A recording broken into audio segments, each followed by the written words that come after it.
Hey, this is your host, Anthony Tank Mansfield. With me today is, Corey King. and this is What You Into.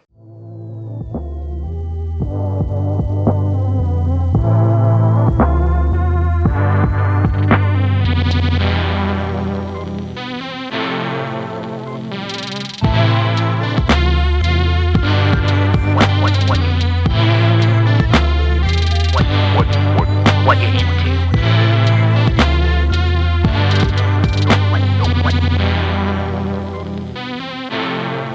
What you into?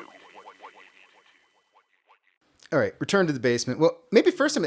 Dude, is this the first time you've been in my house? It's the first time I've been to your house. Hell yeah, dude. Yeah. Corey, welcome to the basement, man. Yeah, it's great to be here. Yeah, holy shit. I didn't, I just as soon as I said it, I started doing the math, and I was like, I think it's the first time this dude's ever been here. It is, absolutely. All right, is it okay so far? I love the. I was admiring your bottles, like so. As someone who is a beer connoisseur such as myself, I'm impressed with the bottles you have lined in your basement. You know, I was looking at just admiring all the bottles you have lined up. I'm impressed. I really am. I'm a sucker for beer and I'm a sucker for artwork. So Well, and some of the bottles have you have both on them. yeah, and that's really what got the most of that collection started. Was just whenever I found like cool can art, cool bottle art, I was like, I'm keeping this. Absolutely. And they just started adding up over time. A lot of it first started out when I was collecting when Three Floyds used to do bombers beyond just like Dark Lord Day. Back when it was like more of a regular thing in their rotation.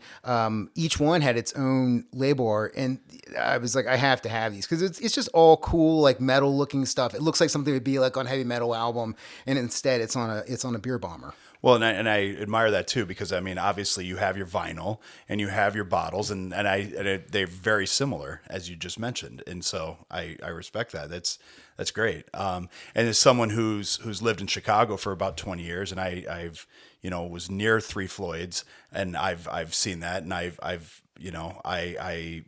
saw a lot of the artwork and a lot of the Three Floyds myself. And so, yeah, absolutely. Yeah, they're a super cool brewery. I love what they got going on over there, and just like their whole aesthetic and theme, like very cool place to visit. I've never got to visit one of your favorite places to go. New Glarus. I've never been. What's it like getting beer from there? So, New Glarus, I actually never visited New Glarus itself. But but the beer is throughout the state, right? Yeah, so Okay. I would go to the border of Wisconsin to get New Glarus. Interesting. Wait, Yeah. does this make you a beer smuggler because you're crossing state lines? Well, we won't get into that. Okay, fair enough. That was your. Damn But- it! We can't do the thing with your name. Like I can be I can be Manthony Ansfield, but we can't Corey King's Corey. Yeah, King. that's You're- terrible. Yeah. you're stuck, dude. Sorry. But every time when we were in Chicago, I would definitely drive to the border and grab a keg of beer just to drive back to Chicago. So I was kind of a beer baron at the time. Nice. Yeah. I like this. I like that you got your own like one man eastbound and down thing going here. That's right. Yeah, you're blasting across the state line like Smokey and the Bandit. Very cool. Yeah, absolutely. Hell yeah. But and so any time that I would go to and so the Wisconsin border was very close to Chicago, and so anytime I'd have any reason to be in Wisconsin, I knew my spots, and I would grab cases of beer, or if my kegerator was dry, I'd grab a keg and bring it back. So yeah, All right. Advantages of living in Chicago. that's right. What other things do you miss about living in Chicago? Is there any food things that you miss, or any other things that you just miss about the city? Yeah, I mean the pizza. I love the pizza. Even though I would say here in Cincinnati, Two Cities has some good Chicago style pizza. But the pizza's great. I did love my breweries. I do love my beer. Half Acre was fantastic. I used to live right by Half Acre, even though recently they've distributed a lot more Half Acre around here. But Half Acre was always great. But I don't know. I'm still a struggling Chicago sports fan, so it was. I did love my Chicago sports as well, and being near there to go to Chicago sports. But The food, the beer, and the sports. It is its own unique city. Chicago is definitely its own thing. It definitely has its own identity. It's one of those cities where when you're in it, you realize you're in it. Yeah, You know? absolutely. It has a flavor the same way like New Orleans has a flavor, like Miami has a flavor. Where like you can't be confused on where you're at. You obviously know where you are. Absolutely. I will say this though. I went to Chicago in the fall for a football game, and after I've been in Cincinnati for a little over 6 years, and I drove to Chicago, and it was a Friday night, and just a random nice weather Friday night, and I arrived at about 10 p.m. and it was bumper to bumper traffic at 10 p.m. entering the city, and I was thinking to myself that I don't miss this. No. And and Anthony, you know this, like in Cincinnati, the rush hour in Cincinnati, you might slow down from maybe on a Friday from like 4 o'clock to maybe 5:30. You might slow down. You're not really stopping. You might slow down. But And in that's Chicago, it. But in Chicago, you're planted. You're stopped. I- And it's, you might as well, like the entire day on Friday. And this was 10 p.m. This is like, there should be no reason you should be stopped. Yeah. And I was thinking to myself, I don't miss this at all. I've gotten stuck at 11 a.m. on a Saturday once in Chicago. The Yeah. same exact thing. And you're in like 6 lanes wide going one way, and you're still just dead in the Right. water. You're not like, how is this happening right now? Well, you're in the largest Midwestern city. That's right. Okay. Well, that's how this is happening. Okay. I met my wife when I was in Chicago, and I was downtown when I first was dating my wife. I was in downtown Chicago, and my wife was in the suburbs, and I was going to meet her one day, and I was trying to drive to meet her, and I was like trying to plan on meeting her, and I was already running late, and it was just getting later and later and later, and I'm finding myself the anger building as I'm getting later and later. And my wife is a saint. She's not upset that I'm late, but I'm feeling the anger building as I'm getting later and later. And I finally get to meet her, and I'm just like, I feel my blood boiling, and she's happy to see me, and I'm just like frustrated, and I was just like, I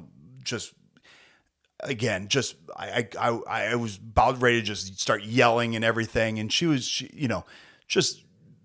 a saint, and she just was so happy to see me, and I don't know, I just was like just ready to lose my mind. Well, she thankfully, and just because she's just a wonderful woman, ended up moving to the city, a couple months later to be closer to me, and probably other reasons, but probably to be closer to me. And it probably saved our relationship, because every time I'd go to visit her, I was always just on Edge an the whole edge time. the Yeah, whole time, yeah, just not comfortable. And it Yeah, it's almost, bad. and it was me, and it fully was me, because I was always on edge seeing her, and and she was always happy to see me, and I'm on edge, and her moving to city probably saved our relationship from my standpoint, not hers, All right. But Well, I don't know.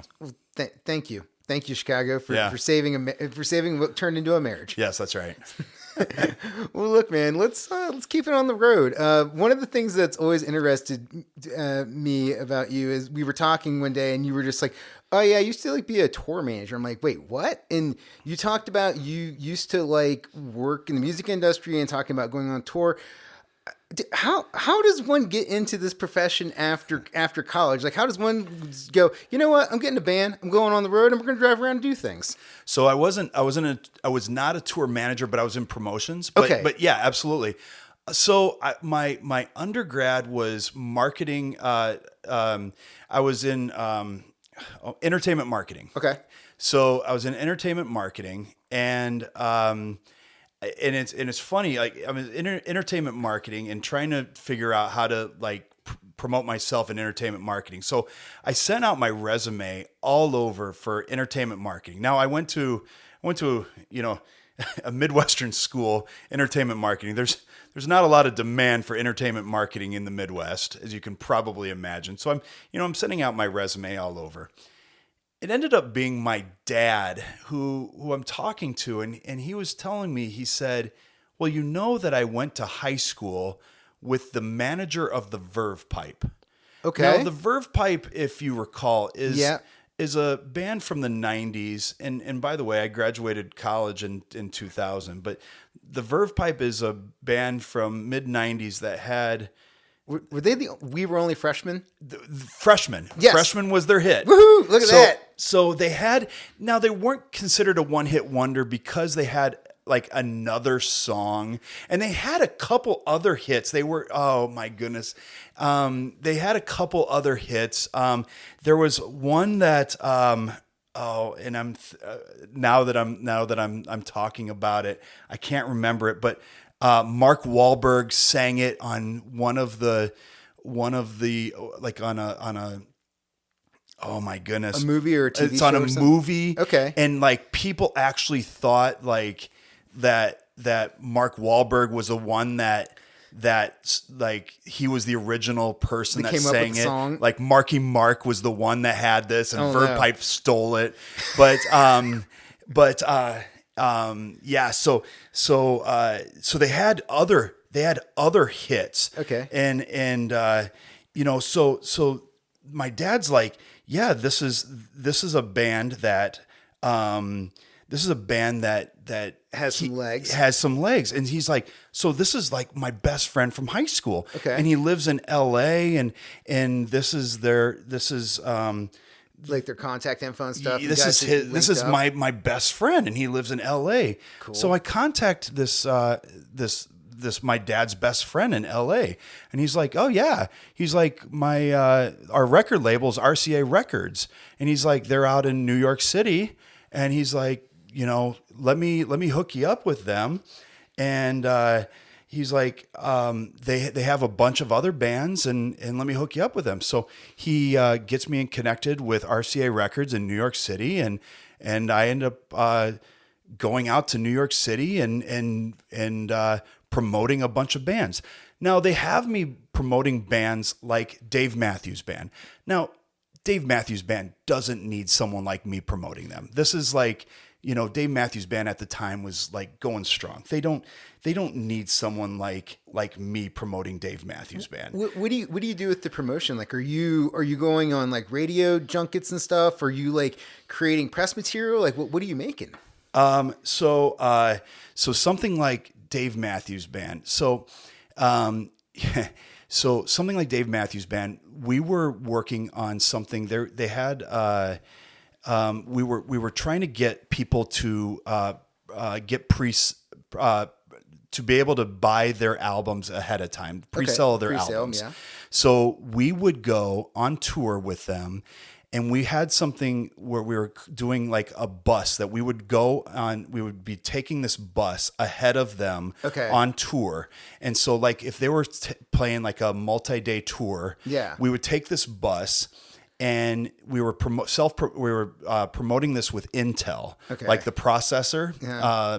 And we were taking this bus ahead to, like, if it was in Chicago, Yeah. we would take this bus to Chicago, and people could go on this bus and pre-order the album. Oh, that's cool. And by pre-ordering the album, they could see how fast the processor was with Intel. So Intel's happy because people see how Yeah. fast the processor was, and they could pre-order the album. So, and by pre-ordering the album, by the time the album was released, it actually went to opening day sales. Okay. So for the first week that it sold. So stuff like that. While we're also then in Chicago, and by the way, think of the year 2000, we're going to Sam Goody. Okay, We're going yeah. to like Disc Jockey. Yeah. We're going to like the radio stations, and we're saying, hey, by the way, we're here. If you talk about them on the air, if you're, here's a couple tickets, or here's the new album, so if you do this, we'll give you a couple tickets, or we'll Right let on. you some CDs or something like that. So, so there were, we're doing some of this. So this is what I was doing for them. Now, again, Dave Matthews Band, this is kind of large scale stuff. So again, Dave Matthews Band doesn't need us to do, but this is kind of big scale stuff that I'm doing for them. some smaller bands, I'm working with them to really try to push them. There might be some smaller band that I'm really trying to push. Like I might be behind the scenes. I might be in New York City and I'm calling these radio stations and I might say, hey, I heard that you guys played this song on your station. Mm-hmm. What do you think? If you want, we can have you guys. We can have the band send you a signed album. If you want to play it again, we can do this. We can put up a promo with you or something like that. So we could do a lot of that as well. We would work on things where we could do backstage, meet and greets and things like that. So yeah, it's an interesting thing. This is a real how the sausage gets made kind of moment right here. Yeah. You get to see behind the curtain. Yeah, it is an interesting thing in terms of like how the music industry works, and also you're talking about like this timeline of like 2000 where it's like, oh no, albums are going to get real weird because MP3s start taking over. And it's like, oh, this is a whole new ball game. What was it like trying to adjust to that when like all of a sudden file sharing popped up and the industry gets flipped on its head? So this is why I got out. And I'm not kidding you. Napster is where this is what started turning the music industry on its head. Yeah. Now think of this. This is where Napster starts climbing and started taking market share, and the music industry didn't know what to do with Napster. This is pre-iTunes. Yep. This is where nobody knows what to do with Napster. Nobody knows how to make money off of streaming. Yeah. I had the president of RCA Records take me to lunch one day and say, "What do we do with Napster?" And I didn't have the $1 million idea of saying, use them to your advantage and create iTunes. I'd be you and me in this basement right now. Yeah, you'd be on a yacht somewhere. That's right. We might be having this via Zoom. Yes, as you're on your 300 footer in a bay somewhere. But nobody knew what to do with Napster. But 100%, Anthony. This was the time when nobody knew what to do with Napster and all the streaming and I am showing up to work on Fridays and watching 5 people being let go like that. Yeah, and I'm living in Manhattan, barely making it. And I'm having a great time. Don't get me wrong. I'm having a fantastic time, going to concerts and going backstage and hanging out with bands all the time. But at the same time, this dream could instantly turn into a nightmare. Instantly. And I can't lose my job just like this. Yeah. I was on and here I am in 1999. I'm on the other side of this. So I just pop up as a freshman at Ohio University in Athens, Ohio. And here we are with we had cable lines, it wasn't dial up. It was actually just devoted lines to the internet. We had I think it was the Ethernet at that point, whatever the thing was that was precursor to what we have now in terms of cable. But we were all linked together and you could download shit off Napster, and every dorm room was just, everybody was just downloading everything and then playing it through their Winamp player. That was just the here and now of music at that time. And it was crazy to see music go from a physical thing to a streaming thing. Because at that time the problem at the time with the physical media was the inconvenience of having to carry the Bibles of the Case Logic books, if you wanted to carry CDs, you had to have them on you. Whereas today, we finally got to the point where we had iPods, now our phones, it's so much easier just to handle your collection. But then some people went back to physical media. Now you're seeing vinyl, having a rebirth, and same thing now with tapes and stuff where people want the physical media. Yeah. It's been a weird past 20 years from where it was steadily making sense for a while. And then just like you said, the internet hits, downloading hit, and boom, the model exploded. Yeah, absolutely. And so, but I will say that this is where I thought to myself, I love the music industry. I absolutely love it. It was interesting though, because I also was watching as the music industry was investing, my opinion, was investing in kind of garbage. And I'm watching them invest in bands that I didn't they were trying to stay ahead of some trends and trends that I didn't believe in. And I'm not saying that me as a 22-year-old kid knew what was trendy, but at the same time, I was watching what they were investing in, and I was like, "Wow, I don't like some of this." And there was almost like a bubble, if you will, and so they're investing in all this, and it was like, "Wow, this is gonna burst." And I was scared, and I was scared of watching a lot of my friends getting laid off, and watching how we're investing in all of this, and kind of worried about, again, what the music industry was going to do. And I thought, I want to still be involved, but maybe this shouldn't be my main career. I ended up getting out slightly. I ended up moving that was kind of when I left the music industry as my main career. I ended up moving to Chicago. I got a different job and ended up kind of doing promotions on the side. I ended up staying involved, but kind of doing it on the side, where I would say, you know what, let me promote you. Let me go to these concerts and promote the concerts.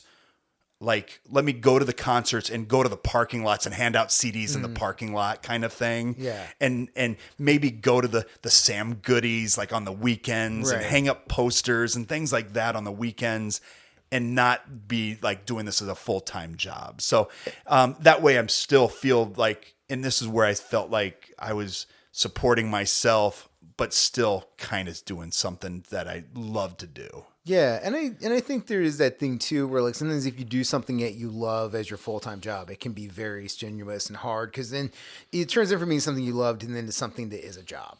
Yeah. And to be able to like do something where it's like, all right, this kind of fits me better. Okay, this allows me to do my thing and something I enjoy. I think that's a healthier way to deal with it than letting something that you once loved become something you hate. Right. Yeah. And then it became a hobby, and it was fun. And I'm still getting my boxes of CDs, shipped to my door, and I'm still getting tickets to some great concerts, and I'm still going to these concerts, and they're saying, all right, and they're big concerts, and they're saying, all right, go to these concerts and hand out CDs in the parking lots of these huge concerts, and Sick. try to promote these bands, and when the doors open, and just go on in then, and enjoy the concert, kind of thing. So I was still doing this, then. Yeah.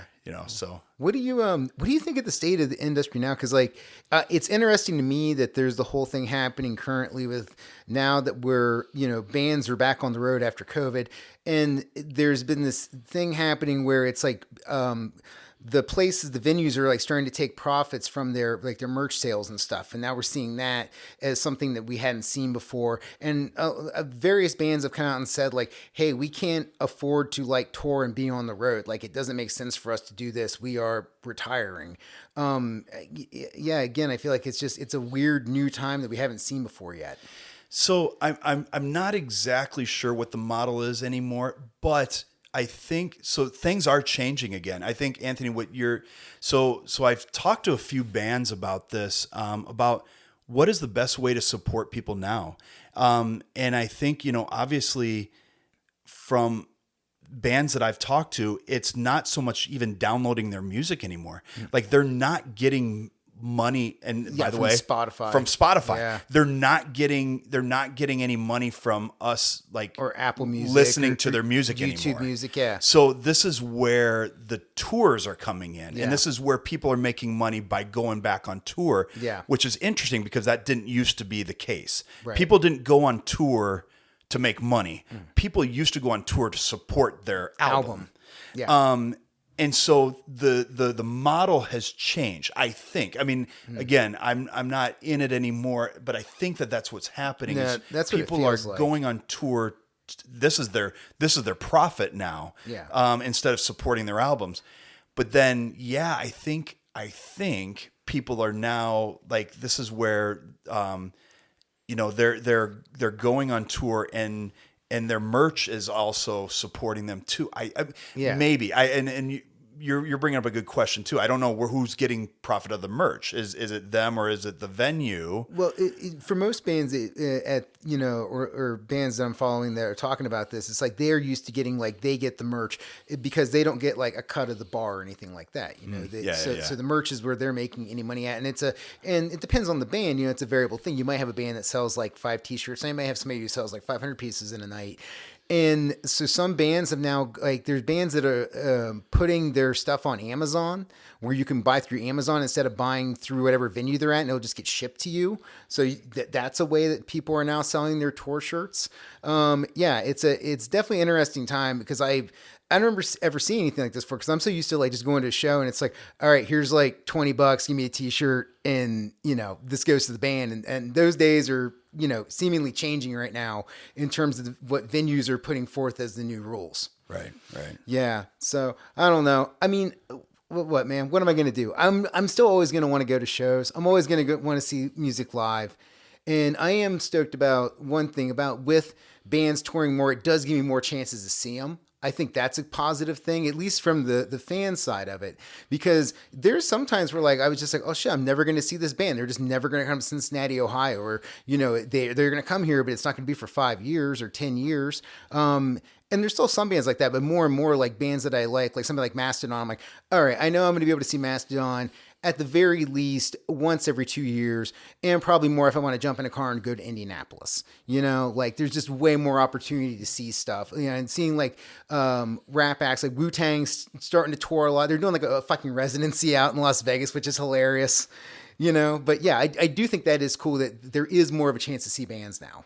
I mean, I absolutely love live music, and I've always loved live music, and you know, it's what kind of got me into why I wanted this as a career. You know, a long time ago when I got into entertainment marketing, you know, my wife and I love going to live music, and God bless her. You know, I got, you know, tickets to Avenged Sevenfold, and this is definitely more my genre than my wife's genre. You know, yes. But she was just like, yeah, it's live music, let's go. You know, and I'm like, really? You want to go see Avenged Sevenfold? She's like, yeah, absolutely. Let's go. And I was like, okay, let's go. You know? And so, here she is. She doesn't know one song. No. But she was like, it's live music. Let's go. And I was like, all right, let's go. You know? And it's live music and it's great, you know? And I can think of, you know, I have a buddy that's wanting to go see, you know, Dead in Vegas, you know, in a couple months. And it was like, yeah, let's go. You know, I'm not going to turn down seeing live music, you know.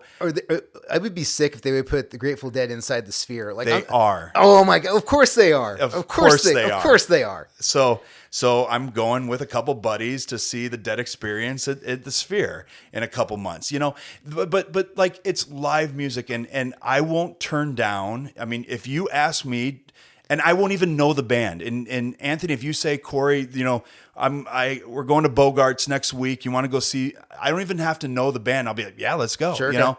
So I love live music, and I'll support the arts. So support live music. Let's do it. I just love it. Hell yeah. Yeah, my wife and I get a similar thing with you and your wife. We have our Venn diagram. We're way more forgiving with live music than we are in the car, where it's like there's a lot more stuff that I can be like, you want to see us live? And she's like, yeah, okay. Versus something I'm playing, she's like, can you please turn that off? Like, I'm driving. Okay, give me this one thing. Yeah. All right. Sorry. Oh, go ahead. I have one kind of like full circle story I have to have to share. One more thing. Throw it in. So it's kind of just a full circle story that I have to share about, you know, just live music. And so when I first, and this is going to, you know, shed some light of me, but I'll share it anyway.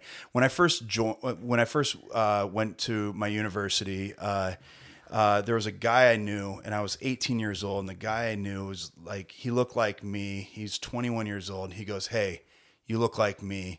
You're now 21." He gives me his fake ID. Wow. And he's like, you're now 21. I had just gone. What a great gift to be bestowed upon beautiful. you. Wow. Like when I first Did went it feel to like the being school, knighted? It was beautiful. And so when I first went to this school, I was 21, and it was to be able to vote, of course. Yeah. So fast forward when I was promoting bands, and I happened to be promoting a band called Vertical Horizon. I've heard of Vertical Horizon. Yes. And they had a couple songs. They're kind of a poppy song.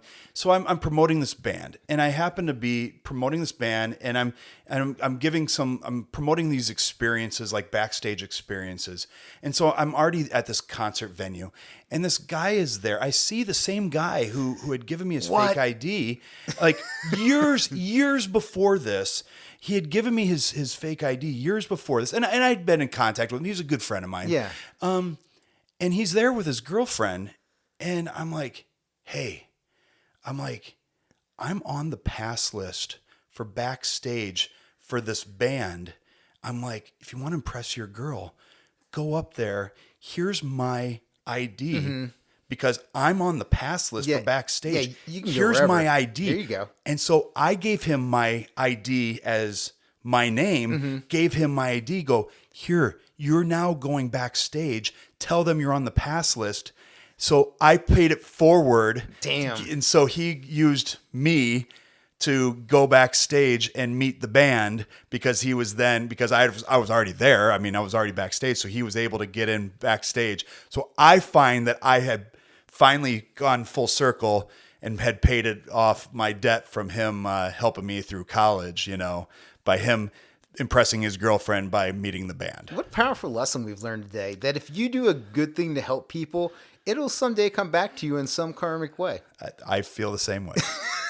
Nice. All right, man. Let's switch gears here. Let's talk some football. So, I have to imagine this. Before one becomes a football referee, one must have played football. Or is this like one of those Josh McDaniel things where like you just never played and then you became a coach? Like how do we arrive with you in the world of football? No, I've played a lot of football. I did play a lot of football. So,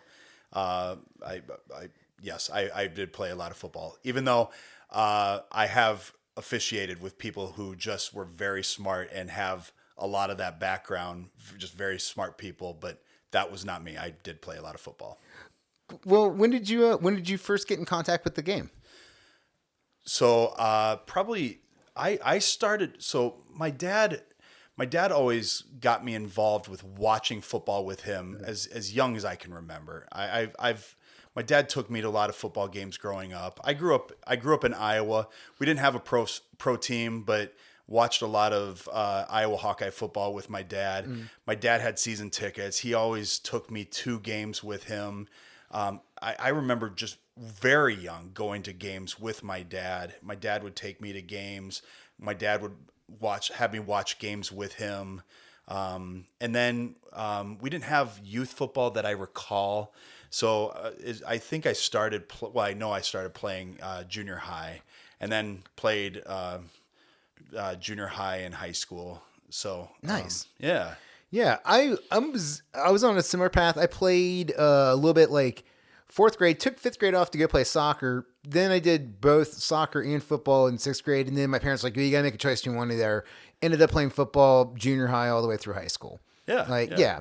It's, I don't know, man, it's a fun sport. It's a cool sport. What positions did you play? I was tight end and defensive end. You were a tight end? I was. Let me see those hands. Yeah, I have small hands. Were you a blocking end or were you it was a lot of blocking. Okay. Maybe I would go out for 2 passes a game. What was that like? Yeah, I there was a lot of blocking. We were a running team. We were definitely a running team. Yeah. When I actually would go out for passes, I didn't even know what to do.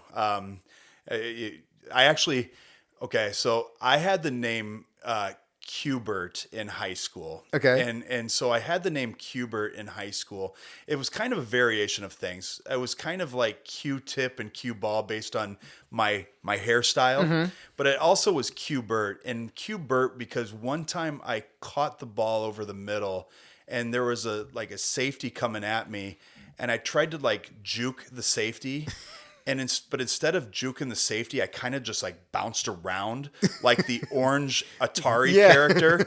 And the coach was like, what the heck was that? We're watching film. The coach was like, what the heck was that? And I was like, I'm juking him. And he's like, no, you weren't. You were like Hubert, like jumping from block to block. And so I kind of like cue ball, Q-tip, Q-bert. So I was just Q. So, yeah, it just kind of stuck. So, but anyways, yes, that was me. That was Q for a long time in high school. It was Q. That's So, awesome, man. Yeah. I hated playing defensive line. I always hated like just playing defensive tackle just sucked because you're just like your whole thing is you're just trying to go forward, but then you're getting mugged by centers or pulling guards, and it's like I'm not enjoying this. Or you're getting a double team. So I definitely like playing offense more. I've played everything on the line. I've played center, tackle, and guard. High school, for my junior and senior year, I was a guard. So yeah, it's a fun game to play, man. It's just a cool thing to do. It's like, I mean, Friday nights, right? Friday Night Yeah, Lights. I mean, absolutely. come on. It's a good time as a kid. Absolutely. I was actually terrible at defense. I hated tackling. I love running through people. I hated just like sticking my head in the way of and tackling people. It just wasn't me. But I'd love just running through people or getting in people's way, I guess. It's always interesting to meet the dudes who are super into tackling. Oh yeah. It's just like, what is your and they're just like, yeah, this is great. And it's like, no, it's like you're just throwing yourself at people. That's right. Just, Absolutely. Like you're getting smashed up, they're getting smashed up, and you for first reason you find great joy in this. That's 100% correct. But you know what? The game needs those dudes. That's because right. without linebackers, we don't have football. That's right. So we need to make sure they're still out there somewhere. Yeah. Oh, yeah, man. It's interesting being on a team of dudes. Like, especially at that age, you're in high school, you run into a lot of weird guys. You know, it's definitely a weird environment to be in on some level, but it's also fun. The camaraderie of it, like, you know, being on the bus together before and after games, shit like that. Like, it's a cool deal. Yeah. When I was in grad school, I was in still pretty good shape. And I was living with a couple guys who were on the club rugby team, and they were like, "Hey, you're in good shape. You're a big dude. Why don't you try out for the rugby team with us?" They were already on the rugby team. They're like, "We need a guy like you on our rugby team," and I was like, "Yeah, okay." So I like practiced with these guys. Anthony, I lasted 2 practices, and I'm like, these guys are crazy. Yeah. And I didn't have, so I was a little bit older anyway. I was probably upper 20s at that time, but I was like, I'm not, these guys are crazy. That's all I'm going to say. If you play rugby, you're already like, God bless it. You're already like a mental status that, you know, you can turn it on a different notch that I just don't have. And I lasted 2 practices, and I was like, you guys can turn it up a notch that I just don't have anymore. I don't think I ever had it, but I was like, you know what? I'm gonna put my energy somewhere else. So yeah, I got a bad exposure to rugby. I remember the first time I ran into rugby is I had a rugby dude in my my freshman year English class, and he was such a dickhead, and I was like, oh, all these guys must suck. And then later on, I ended up like being in the gym with a bunch of rugby dudes. I'm like, oh, these guys are great. They just like want to drink a bunch and just, you know, like be dumb. And I'm like, I appreciate this. This is things I enjoy. That's what I was trying to experience. You know, these are the qualities I like too. Yeah, but yeah, there is the thing, man, where those dudes are just going out there and just running into each other in shorts, and dudes are getting busted up. And yeah, I have an ugly face, but I didn't want to get it any uglier, and yeah, so I was like, I'm gonna find something different to do with my time. So when did you find reffing? Like, and how old were you? So that's when I decided to get involved in something else. So I was in grad school at the time. I was in my upper 20s, and I'm on a campus bus, and I'm on a campus bus. So I told you about being involved in football for a while. And I kind of, you know, I liked the thought of getting into coaching someday, but I knew that getting into coaching was a time commitment that I didn't think I could ever put in. It's wild, dude. The amount of time that football coaches are putting in is insane. And especially like when you get to watch like shows on Netflix, like when they had like Last Chance, like even those dudes that are like at a JUCO school are putting in ridiculous hours. Well, and I can even think of like a junior high coach Yeah. or a high school coach, not even JUCO. I mean, I'm even thinking like, yeah, if I was to just be, and I don't mean just, but a junior high coach or a high school coach, a freshman coach, you're there at 6 a.m. for weightlifting. Yep. Till what, 8 a.m. Mm-hmm. Then maybe, and by the way, I could be underestimating it by even what I'm talking about. Yeah. You're then there at 3 o'clock for practice until 5:30. Yeah. Then maybe you're doing film study. Yeah. Then, like, and by the way, unless you're a teacher or own your own business, like, I don't know. I don't know how you could do this. How do you do the hours? How you could do this. And I could be underestimating the time of like the 6 to 8 and then sure. whatever 3 to Yeah. 6. And then you have your games on, Friday night games and then Saturday morning games. And maybe you have another game like Tuesday evening. And, so the interest of coaching was always there, but I just didn't think I could put in the time to do this. So I'm on a campus bus. Mm-hmm. So then fast forward, I'm on the campus bus. I've already given up my 2 days of my failed rugby experiment. Mm-hmm. And I'm on a campus bus and I see a flyer of become a high school ref. Nice. And it was on a flyer, become a high school ref. Oh, I know, seriously. And I'm thinking to myself like, wow. And I don't remember exactly what it said, but it was like, come to this educational meeting. Yeah. Learn to be a high school referee. Sure. And it was something, and I don't remember exactly what it was, but it was something like, work Friday nights and, work Fridays and Saturdays or something like that. And I'm thinking to myself, because I'm in grad school, so I know like that you got Friday and Saturday off. I know I have Friday and Saturday off. So what was their onboarding process like? So I show up to this meeting and they're basically talking about how, what you have to do is you have to study for this test. It's at that time. And by the way, at that time, so it's now this will be coming up to my 19th season. So 19 years ago, it was, you had to study for an open book test at the time.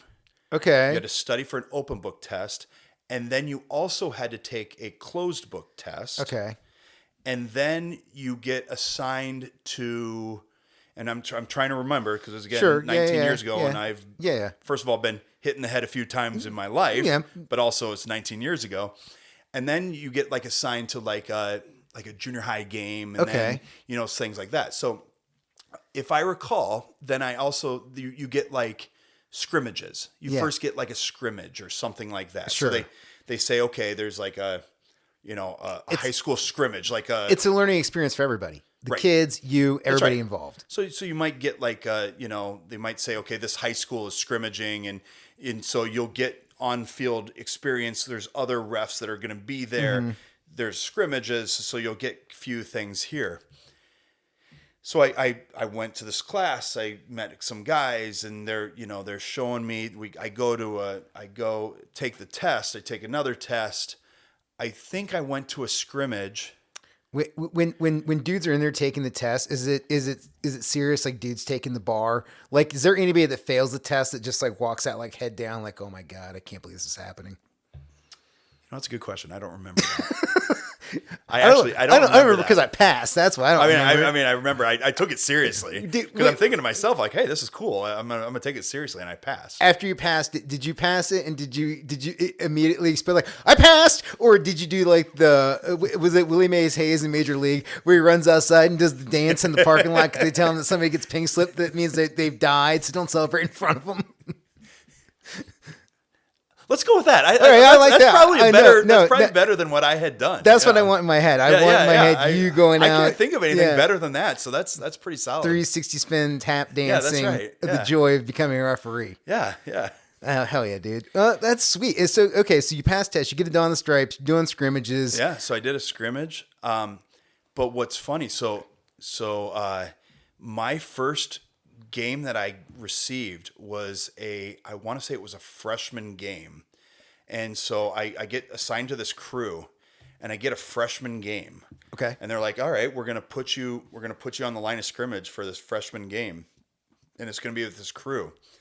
And they're like, all right. So I'm like, okay, so I'm on this game. Like it's a freshman game. And I'm thinking to myself, I remember thinking to myself, like, okay, if I never blow my whistle, I can't make a mistake. So if I never blow my whistle, If I just chill, if I just hang out, if I just stand here the whole time and never blow my whistle, I'll never make a mistake. And never blew my whistle. I don't think of that whole first game.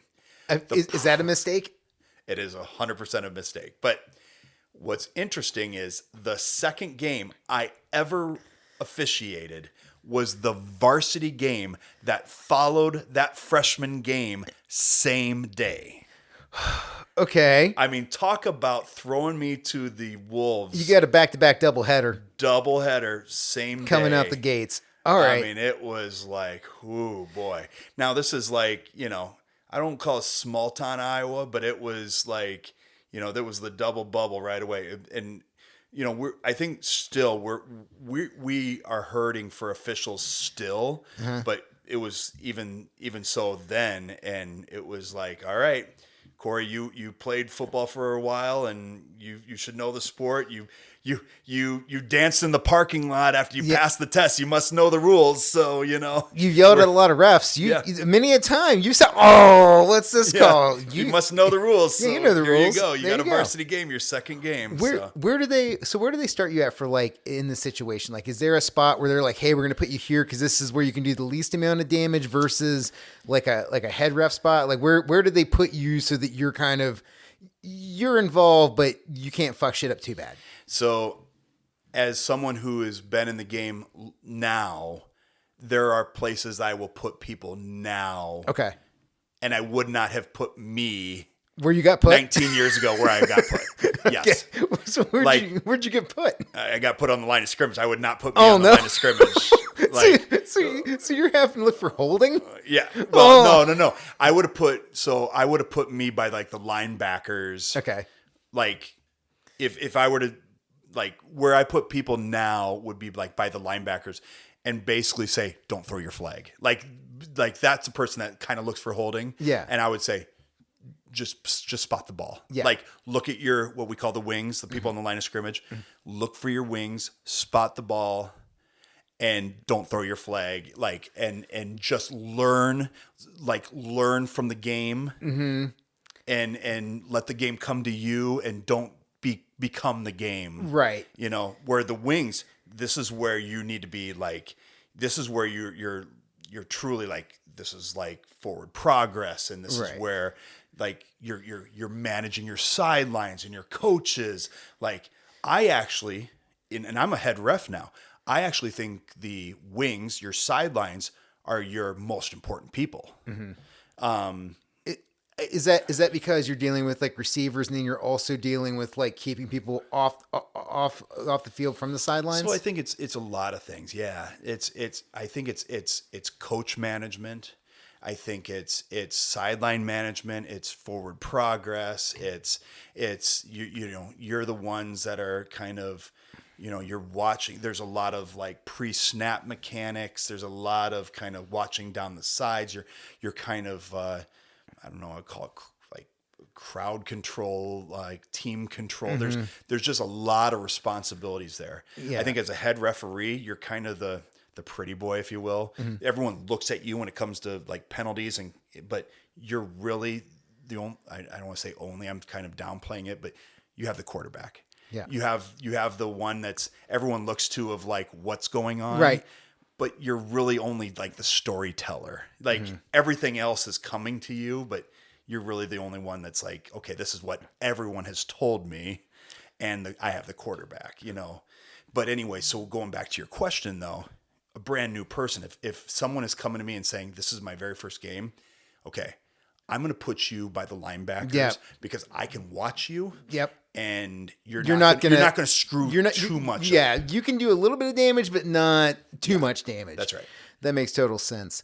Yeah. What So okay, walk me through this. Like being in that head ref position, like when somebody does throw a flag, do they automatically get to be like, okay, that was a penalty, or do you guys have when you're having that conversation, like how does that work, or are you kind of like a judge in that situation, like, okay, what did you see? Give me your evidence, and then somebody else can come in and dispute it. How does this work? Yeah, I think yeah. So there is a lot of that. It is kind of like, okay, what did you see? It helps. So we do have earpieces and microphones. So if it's like blatant and one person has something, we don't have to like discuss. You can just, go over the microphones and say, you know what, I had holding 73, it'll be a 10-yard penalty. Let's go. Okay, there's nothing to discuss. I'll just repeat it and we're going.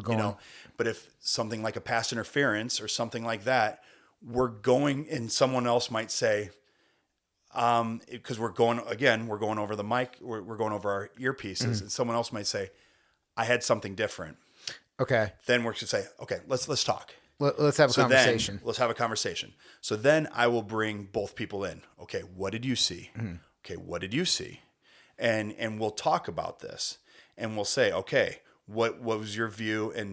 And there are times when we do have competing views on things too. Interesting. And that's where it does get a little dicey. Yeah. And that's where it's like, okay, what did you see? And truly, we have to go like, who has more of a compelling argument about what did you see? Really? And it doesn't matter like what your position is. Like it's not a thing where it's like, well, in this case, it always defaults to this referee because that's their zone.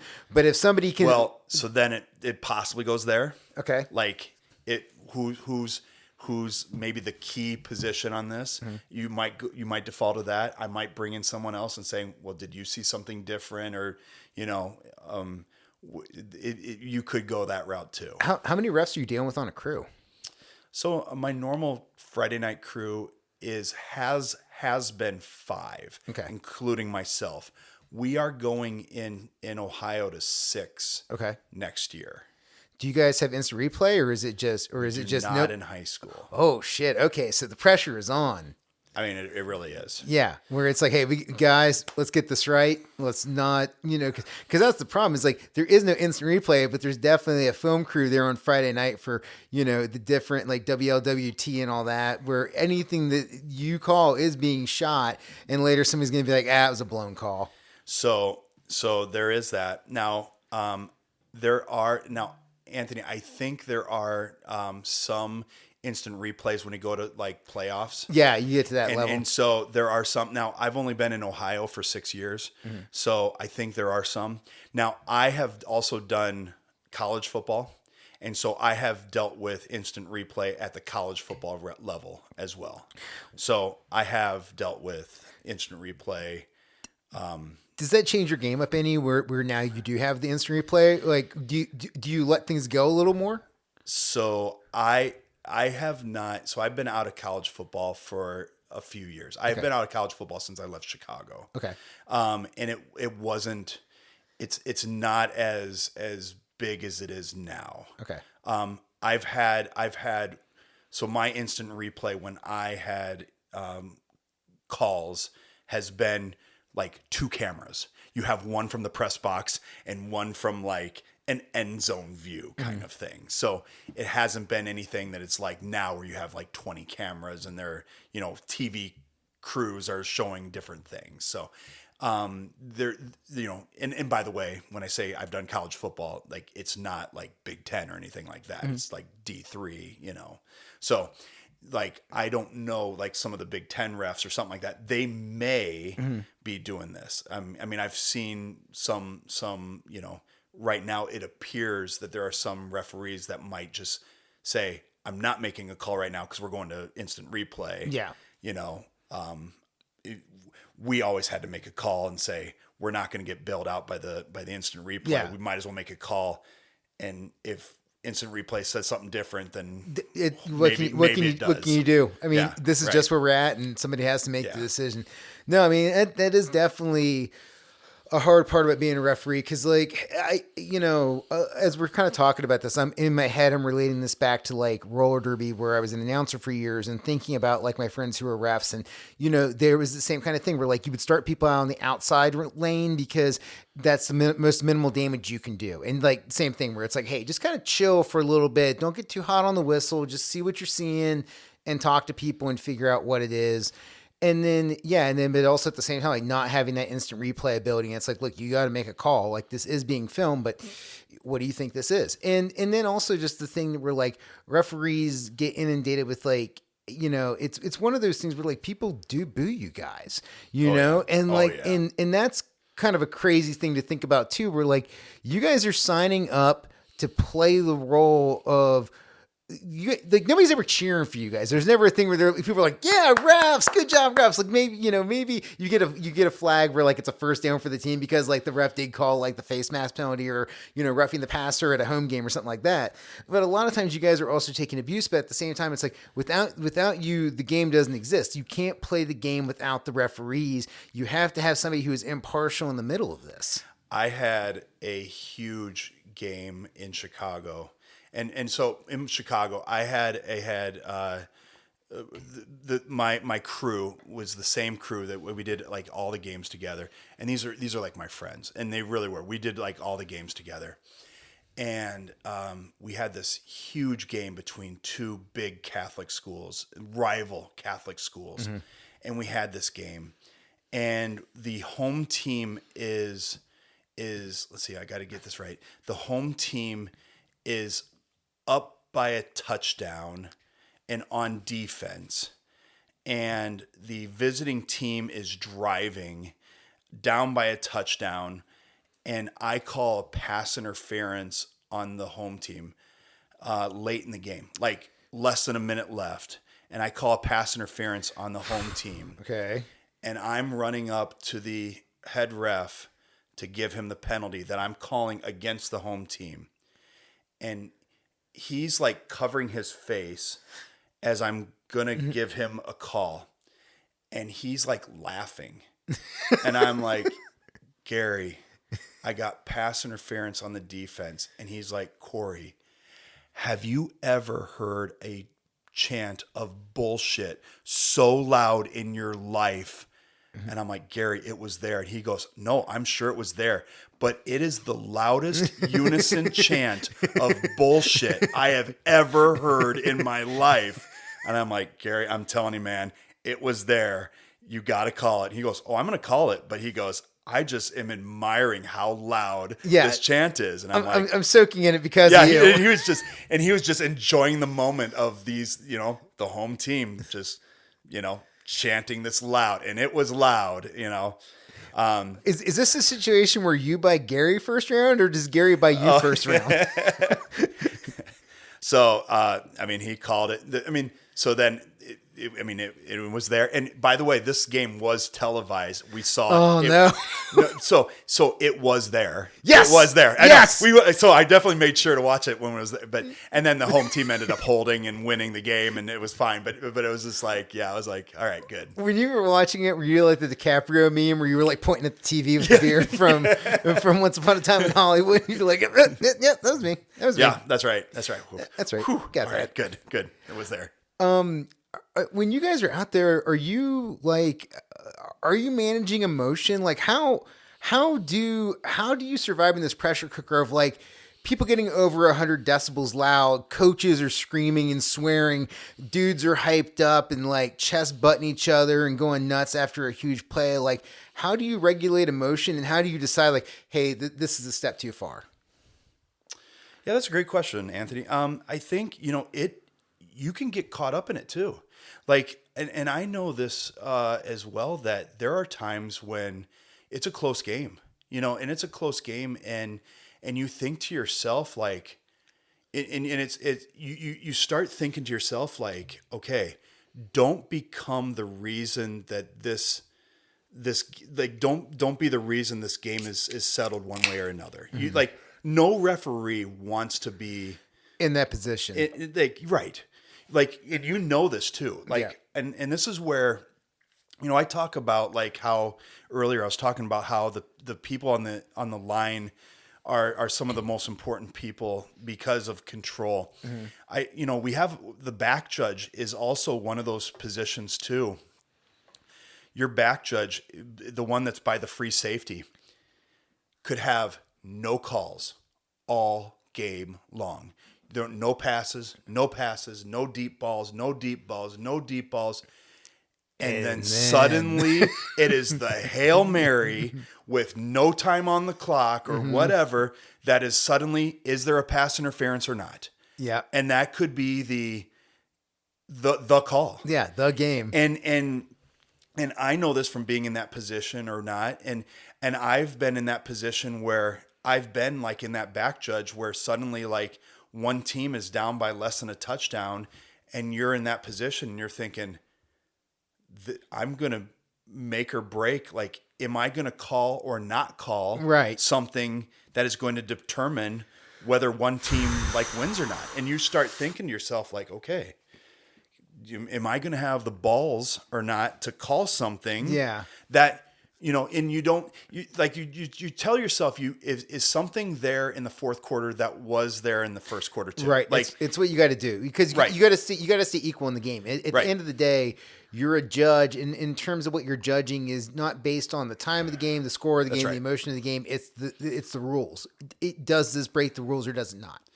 But to your point though, it's sometimes you do have to keep your emotions curbed because it is a passionate, exciting game, and I remember hearing, so there's that. I remember hearing one time, and I'm kind of changing the subject slightly, but I think it's important because I remember talking to a Big Ten referee one time about, I was talking about how the head referee is one of the main focuses of the quarterback. And I remember talking to a Big Ten ref one time, and he was talking about in a big game where a quarterback drops back to pass. And it's a big game. For sake of argument, let's say it's Ohio State, Michigan. Sure. And quarterback drops back to pass. Drops back and lays a beautiful pass to the wide receiver. Wide receiver catches beautiful pass, 80-yard touchdown, beautiful catch, touchdown. Everyone's going Stadium crazy. explodes. Everyone's going crazy. Yeah. Great. He then looks, quarterback's on the ground grabbing his knee. Lineman's on top of him. What happened? That's his guy. Coach is going crazy. What happened? That's his responsibility. He got caught up in the fan, being a fan. Right. Of like and seeing like this amazing play and missing why he is there for the game. And I don't remember like the ending of this, and I don't think it was important. I think for the sake of argument, let's say he was fine, but he became a fan of the game instead of realizing his responsibility is to protect that quarterback. Wow. Or to realize like what happened. Yeah. And so to not be a fan, to realize like you're not there to like watch this beautiful catch by the wide receiver. You're on the clock. To be like you're there to realize what's going on in Yeah. the game, or to control the emotions, to control your own emotions and not get too hyped up, and to be able, when a coach is yelling at you, to not lose your own mind. Sometimes it's hard when the coach is like spittling me. in your face and screaming and going nuts, and not to just lose your own mind. You know? But you do have to do that role because you are the arbiters of justice here, where you're like, hey, like this is the game. You're going nuts right now, but at the same time, we must, there is decorum that we must adhere to because we've agreed upon the rules and the spirit of the game. Right. And right now, you're being a dick. And there's times when I've been like, Coach, I hear you. and he's like, well, I just want, Coach, I hear you. That's enough. Yeah. Well, Coach, that's enough. We're not going to have any more conversation, Yeah. And I'll start turning my dad voice out and just like, we're not having any more conversations. You got to chill. And I do have this flag. If you Yeah, want, I mean, if you want to keep pressing this, right. that's going to hurt your team and you. So let's chill out. And I'm one of them, and I have gotten criticized by my superiors of like, you should have thrown your flag earlier. Yep, you're right. I should have thrown my flag earlier, but I will kind of like, that's like my last resort. I don't want to be a part of the game, Right. but at some point maybe I need to throw a flag and be like, well, that's an unsportsmanlike. I couldn't take it any longer. I do feel like, at some point I just ignore. I just ignore. Yeah. And at that point you're, whatever, you're dead to me kind of thing. I'm just done. Like, I'm not going to talk to you anymore. Right. We're not going to have any kind of conversation. Yeah. There's no civil conversation anymore. I'm just not talking to you anymore. Yeah, you can't advocate for anything now. We're just done. Yeah, we're just done here. And that also is going to affect you because of the fact that it's like now you can no longer get any kind of like leeway on anything. Right. I'm just not even going to come over to have a discussion. That's right. Yeah, 100%. Well, okay, walk me through this. Like, what is game day like for you? So you wake up. Are most game days for you on Friday? So Yeah. Is it go to work a normal day? Like, do you have any pregame rituals? Do you have anything that you must do before you drive to the field and ref? Yeah. So, as you mentioned, they're usually a Friday, so my normal work day. Because I usually have to be at the field by 5:00. Okay. At the school by 5:00. So, and I work downtown Cincinnati. So depending on where I am around Cincinnati, and I officiate in Ohio. Okay. So my licensure is in Ohio, but usually within the 275 loop, give or take. Okay, side question. How do you get your schedule? Like, do they, at the beginning of the season, do they like assign you your entire load, or is it week to week?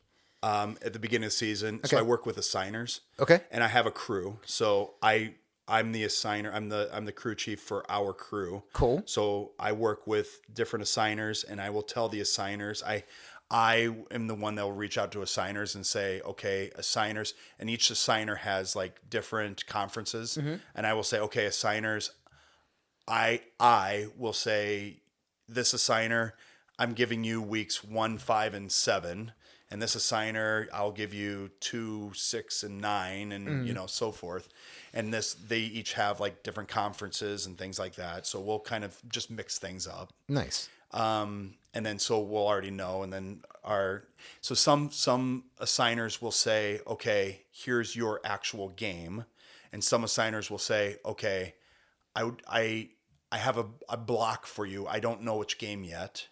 And some will say, kind of even, I have an idea of the conference, but I won't know the game until like week of. Okay. Like some of your big schools, like, your Catholic leagues won't know the actual game until week of. Okay. Yeah. Interesting. Yeah. So you're a little over the place. So you get when you do get assigned, you're there on game day. You drive up to the field, and then do you and the other referees, do you have your own locker room? Like, where are you guys congregating at before the game? So I usually will reach out to the AD like week of the game because I'm the crew chief, and so I'll reach out to the AD. They'll usually assign us like a locker room, a official's locker room usually. So we'll show up about 5:00 to the school, and then we'll talk. We'll do a lot of talk about this. So the state will usually send us. So unlike except for week 1, they'll usually send us about, I want to say like 20 plays from the week before to review. They usually send it about Thursday that you're supposed to kind of review on your own, like things that have happened and from the previous week that you're supposed to review as a crew, and things that have happened and how you're going to deal with these situations or things that maybe either crews did right or crews did wrong, and you're supposed to discuss. Okay. So we'll talk about this, or maybe situations, whether it's new rule changes or situations. So we'll talk about this. And usually we'll also just talk about just other situations.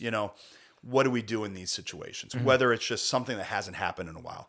what do we do if there's I don't know, overtime? Yeah. You know, what are we going to do on onside kicks, yeah. You know, those Like are usually some big all the things. weird stuff that you see like once or twice a year. It's right. just like, all right, what in case of emergency, what do we do? That's right. Because I will say this as a fan of football, like, you know, in NFL overtime, I'm like, wait, what are the rules this year? Like, I do have to have that moment where I'm like, what is this? And same thing with NCAA. I'm like, all right, somebody tell me what are the exact. It's like I got a vague notion of what the rules are, but I want to make sure I fully understand. And that actually happened this year in the Super Bowl. Was it the Super Bowl or what was? Yeah, where they did the wrong thing on the coin flip, and got it wrong. Shit.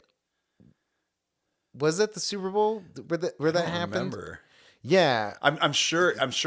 yeah, yeah. It was something like that. But it was like they got the rules wrong. And then it was like not the referees, but the team, because they were like, "Oh shit, we should have done this instead."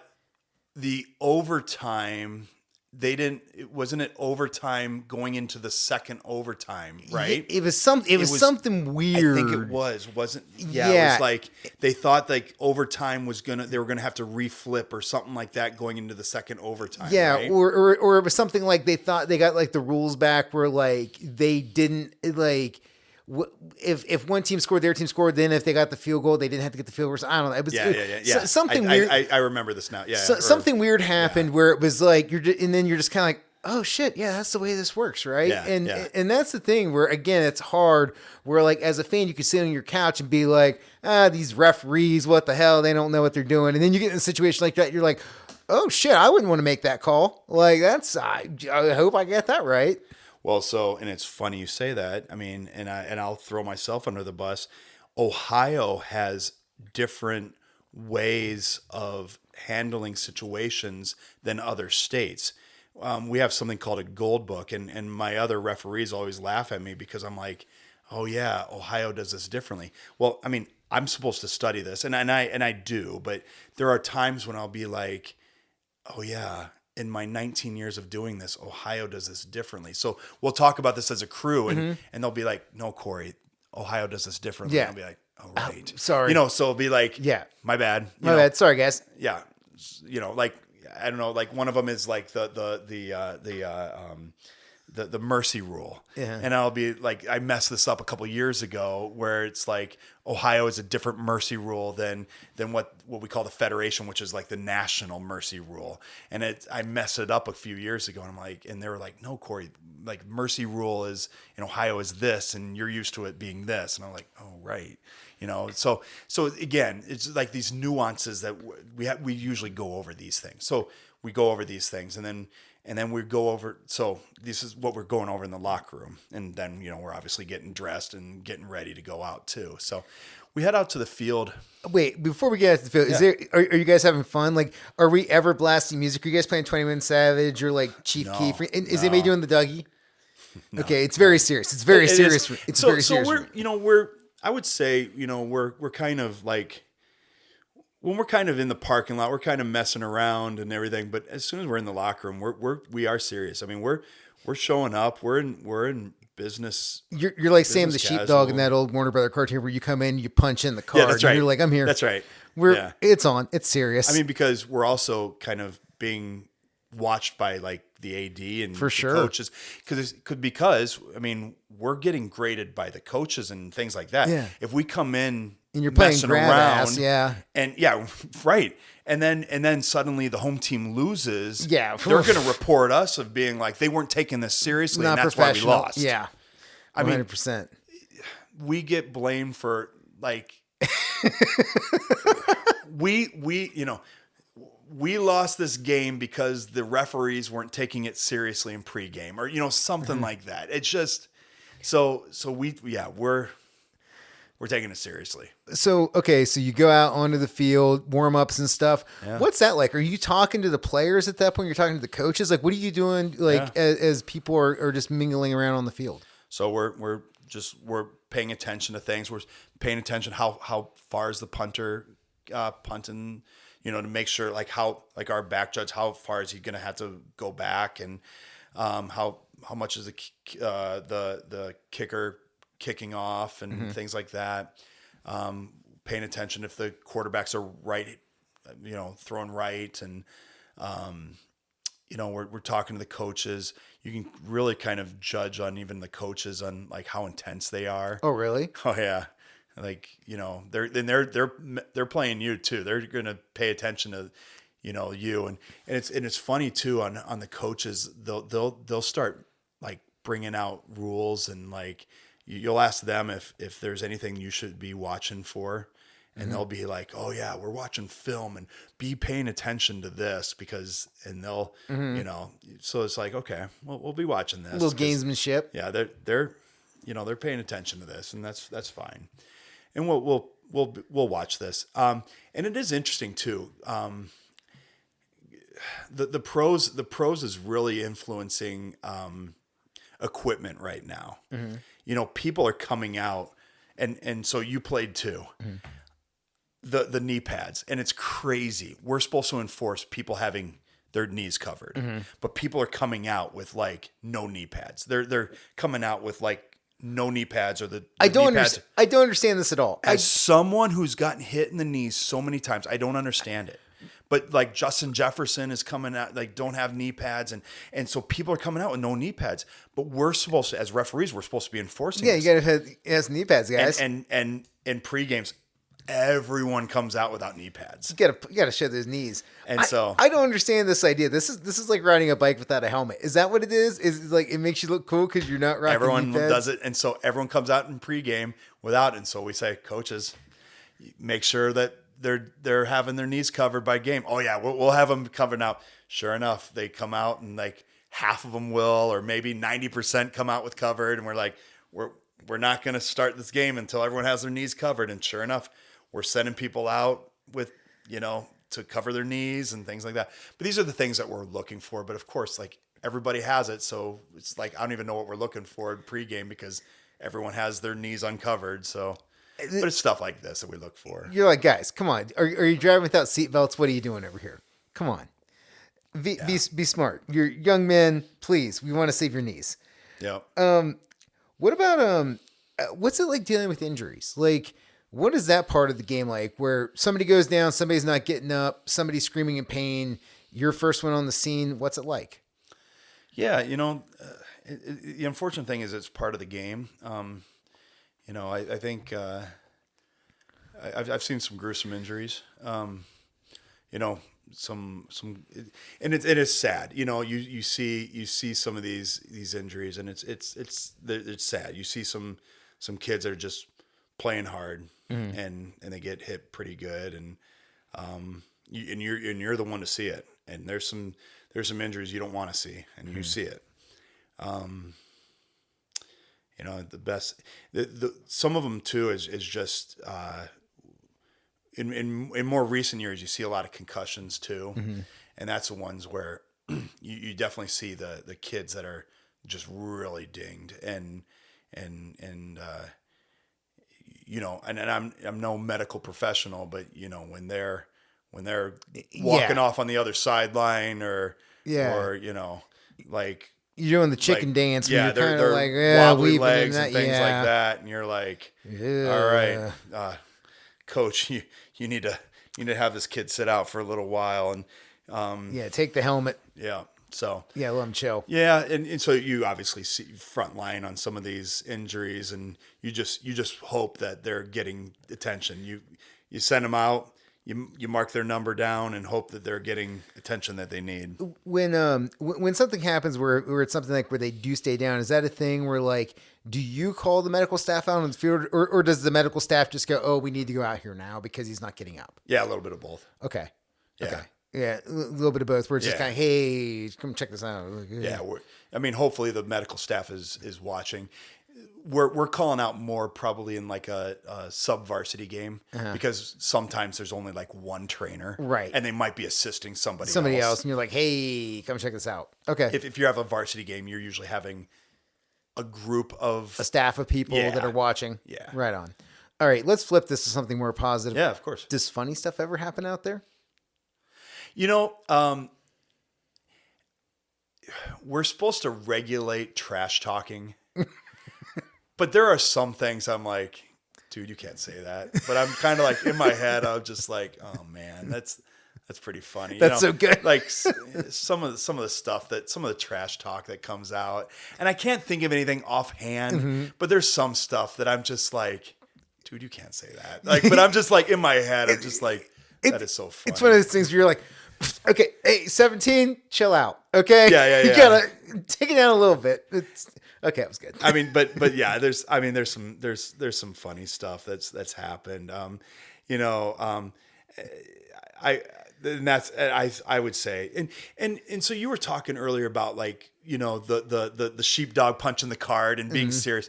I mean, I still enjoy what I do, and I'm still I still do have fun, and I still like, and there's times when I'm just like, I do have fun, and I still kind of, once in a while mess around with my buddies, and I would say that, I told you about like refereeing with my buddies when I was in Chicago and my crew, and I have a good group of guys here in Cincinnati too. But I think of like I was really close with my guys in Chicago, and we would have a game where we knew it wasn't going to be a close game, and we would have one of my buddies who really didn't know the rules, and we would have him be like the head referee just to watch him like make calls, because we knew he didn't know the calls, and just watch him like try to make the signs to the press box, and just watch him like, no, that's not the call, but whatever, man, and I can think of like, another time when I had another guy who, really smart guy. He actually went to an Ivy League school, and just smart guy. And he called an excessive stiff arm penalty. And he called an excessive because the guy like was like going, and he grabbed like the face up mask. into the face mask. Yeah, and held grabbed on the face mask okay. and held on, and he was like talking to one of the guys about how he threw a face mask penalty, an excessive stiff arm penalty, but he was calling it and he was telling the guy whose sideline it was on, and the guy's like, by the way, the same guy, this Gary who I mentioned earlier too, and the guy's like, Gary, how can I tell my sideline that you're throwing an excessive stiff arm penalty? This guy is going to wring my neck if I tell him it's an excessive stiff arm. And just watching him like, Gary, what am I going to do? Like, you can't tell me that, like, and just, I mean, but and we're just like laughing and like, yeah, go ahead, tell him excessive stiff arm, man. Whoop. Just go tell him. Like, you signed and up we're for just this. kind of like, yeah, go tell him excessive stiff arm. But it's just kind of, we do have fun with it. And it's just, if I didn't have fun with it, because we're really not doing this for the money. And so if we didn't have fun with this, then it's not really worth doing. And so, there are some really good times too. We do go out for drinks with each other after the games. So it's definitely worth doing. I was gonna say, like, what's post game ritual like? Like when you guys get back in the locker room, you're just kind of like, all right, cool, poof, got another one underneath the belt. Like this was a good day. Yeah. Usually, quick get dressed because you want to get out of there. You don't want to hang out in the locker room. No. So get out of there and quick, find the closest, usually like Buffalo Wings and Rings or Buffalo Wild Wings. BW3s, hell yeah. That's right. There you go. Get a couple beers. They never would have gone on a Friday night. That's right. 100%. Yeah. Is there anybody that you've ever worked with throughout your career where like they went on to be like an NCAA player that we would know of, or NFL player, or like coaches or anybody? Is there anybody that you've crossed paths with where it was like, oh shit, they're doing this now?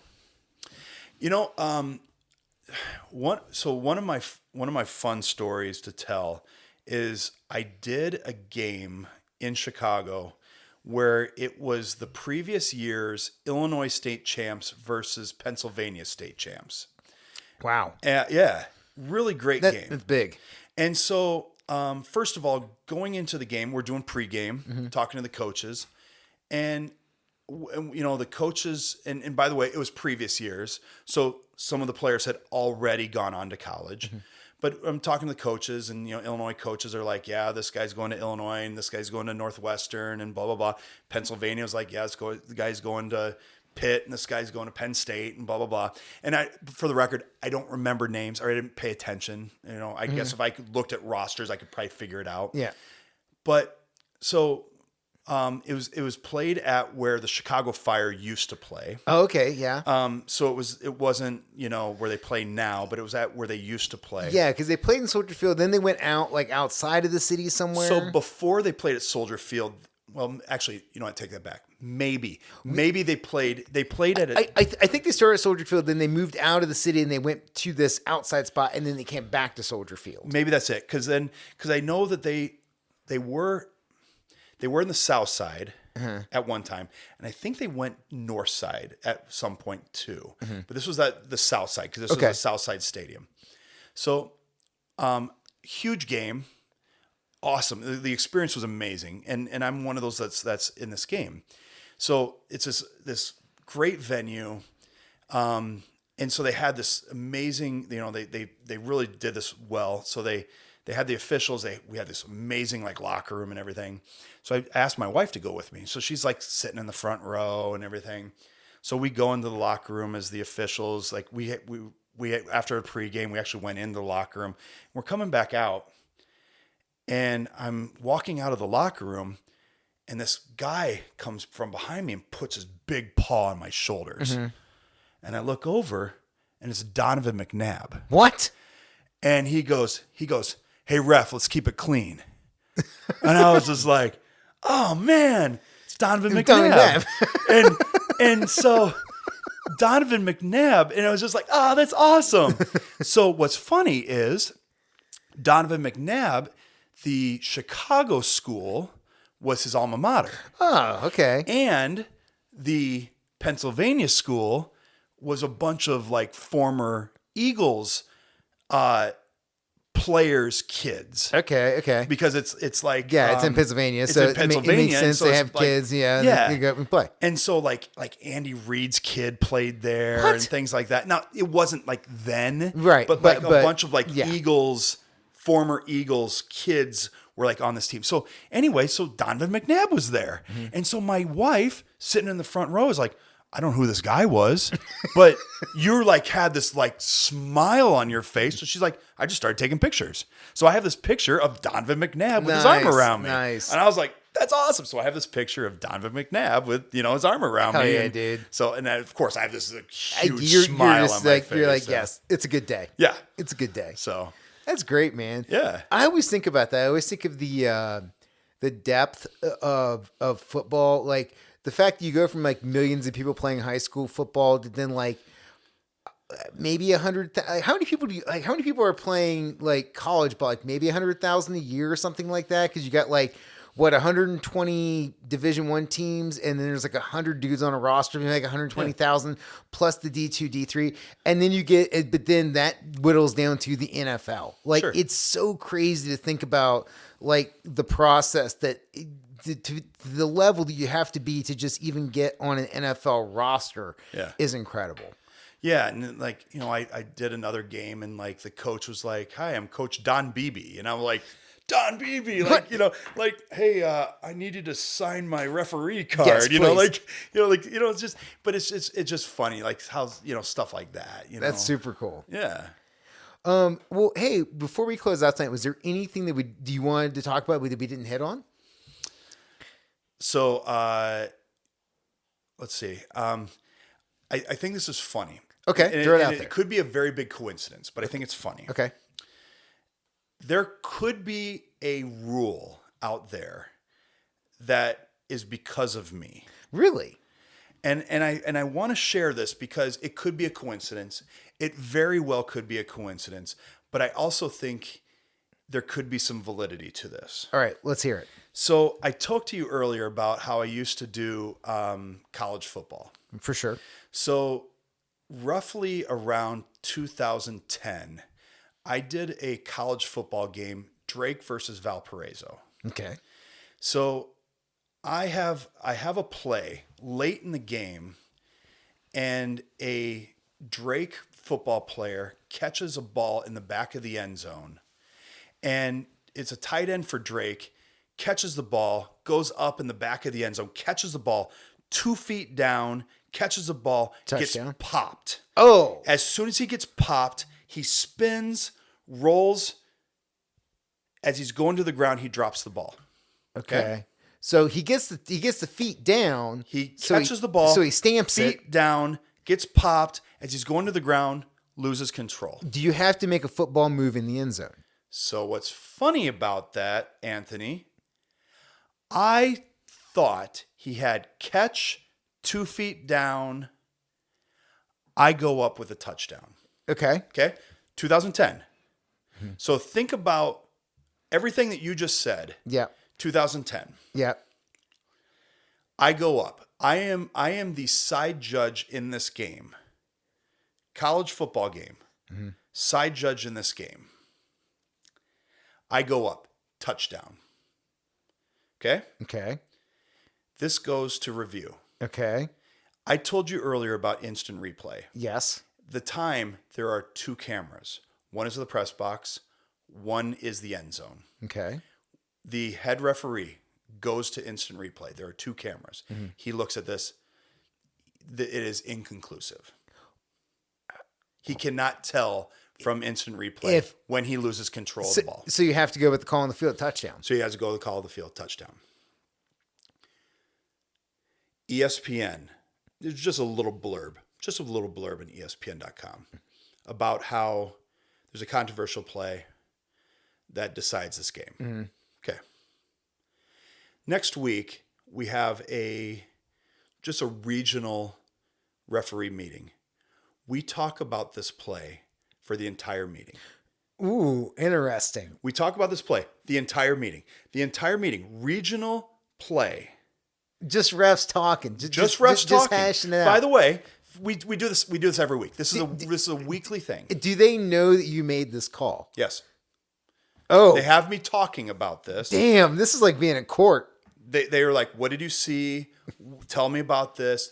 We talk about this. As a referee, this, by the way, college. This is college for the record. Yeah. It's college referees. There's some high school guys too, but college. What did you see? We go back and forth. Is this a football play? Like, to your point, did he make a football move? We can't come to a conclusion. See, I'm agreeing with you though. I think that it's 2 feet in the end zone. You're in, but what I'm trying to figure out in my head is there is the thing where, like, if you determine a fumble, was there is there a football move to make possession? Yeah. Oh man, because I see both sides of this now and how you guys are having this conversation. Okay. So we talk about this for the entire meeting. Okay. The next week, Bears-Lions. Calvin Johnson. No way. Calvin Johnson. Look this up.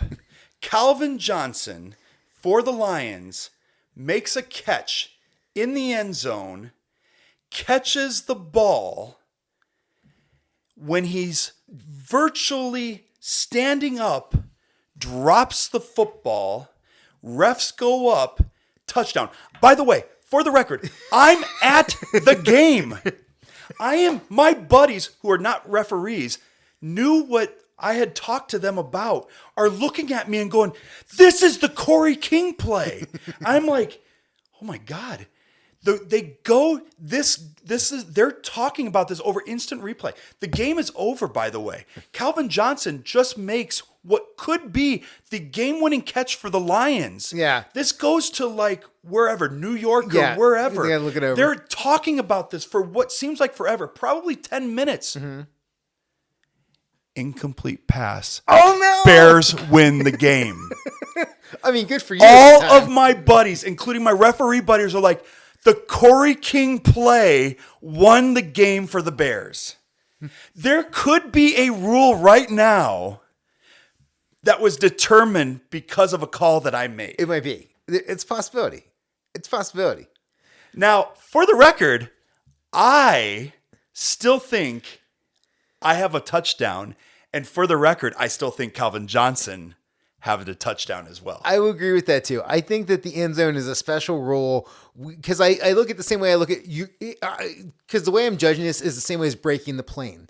Like, once you have established like I'm in, you're in. So if you break the plane with the ball, or if you double stamp with the foot, or in college single stamp with the foot, it is a touchdown. For the record, I still think, and by the way, I think to this day, this is still debated of like what's a football move, and referees still. Well, the debate NFL this. is debating it as well. Well, I mean, sure. people just cannot. This was 2010, so this is still 14 years ago. Yeah, it's an interesting time right now to see what's going on with that. You know, what do you think about we're talking NFL. What do you think about the change right now with is it drop tackling? Yeah. How do you feel about this? I mean, I don't know. You can't tackle high, you can't tackle low, you can't tackle. I mean, it's just I don't know. I don't know. I don't know how to tackle anymore. No one because does. You don't want to go for knees because you're going to blow out knees. You don't go. You can't go up top. I agree. You can't go up top. I agree. You don't want to go on top. I actually, as someone in healthcare, you don't want to go up top. Yeah. You don't want to go for knees. You don't want to go for head. You don't want to go for.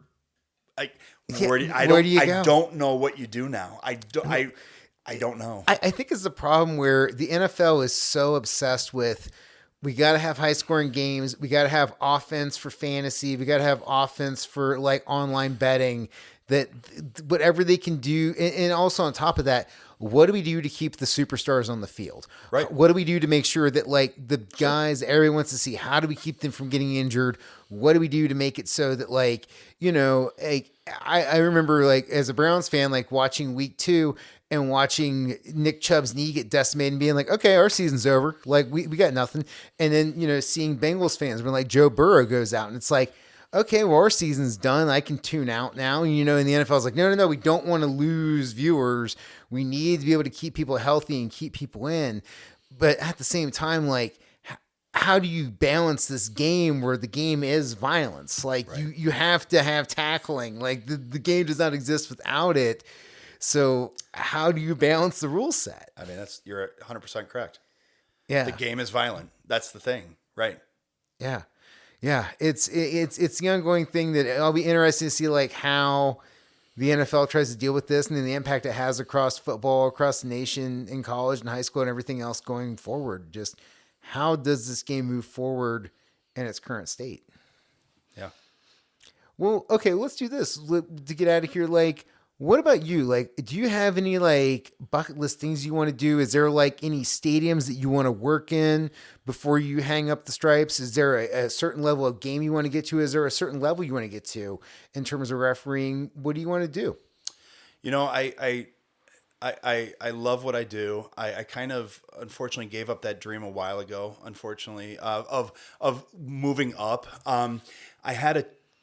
I was doing Division III football. I realized I probably wasn't going to move up. It was funny. I was if you recall. So I was in Division III. I didn't see myself getting up to Division I.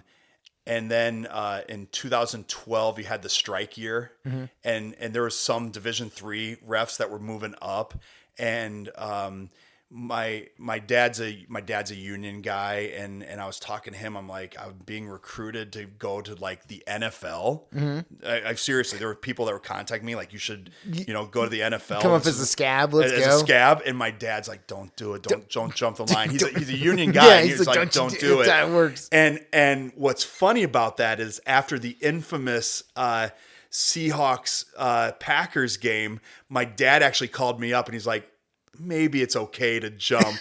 and then the NFL and the referee unions like settled and so it didn't matter anyway. But I never really had a desire to go, other than I know someone who did, who was a scab and paid for a brand new Lexus with cash, but whatever. I really didn't want to be a scab anyway, but that wasn't like a dream for me. This was never really a career. I enjoy doing this. And this is why I never wanted to jump, because I enjoy doing it. We talked about it very early about what got us into it. And we both talked about Friday Night Lights. Mm-hmm. I enjoy being on the field on Friday nights, and I'm not doing this for my own fame. I'm not doing this. I enjoy the sport, and I'm going to do this until I stop enjoying it. It's not about like being on a stadium or anything. It's about like, I actually don't mind, the small town fields. I don't mind, whether it's a big school or a small school or I don't have a desire of necessarily going to Ohio Stadium or something like that. It's the thrill of just continuously doing this on a Friday night and seeing like going to a small school here in Ohio and seeing a town of 500 versus another town of 500 and somehow there's 2,000 people in the stands of like and that's exciting for me. You smell the bratwurst in the air and just the excitement in the air and that's fun for me and just I enjoy that and so that's fun for me more than necessarily trying to make it big for myself. And so I'm going to continue doing this as long as it continues being fun for me on Friday nights. I think it's admirable as hell, man. Like I really do think that is a cool thing where your vision is on the community and how you can be a part of a network of people and how you can facilitate something where people are going to get something positive out of it and have memories, because you're playing a role that is a thankless role, but it's a role that must exist for this thing to exist. And because of that, you're also bringing happiness to hundreds of thousands of people because they, their kids get to play football on Friday night. They get to go cheer for it. People's girlfriends get to come to the field. People's friends from high school get to come to the field. They get to see their friends. And people have the memory of like when they did play high school football and all that stuff and like what it was like to have that time in their life. So I think it's very cool that you're doing this positive thing where, you're helping people and you're creating memories for a lot of people that they're going to cherish. Absolutely. Nice. Well, look, man, before we get out of here, is there anything you want to plug or promote or good? Cool. Listener, where to find me at Neil to No One on Instagram. You can find my link tree there. That's where everything is at. You can also, while you're listening to this episode, if you know anybody else that's into high school football or just football in general, share us with them. I think this was a way fun episode to get a peek behind the curtain to see what referees do. Cause honestly, I didn't know half this shit before my dude Corey came on. And, I watch a lot of football. And by the way, if you're also interested in the podcast itself, there's over 150 episodes. Every one of them is evergreen. They're all different. So jump in where you fit in. It doesn't matter. Just, check it out. Corey, dude, thanks again for doing the podcast. I appreciate you. Thank you, Anthony. And have a good night. Listener, peace.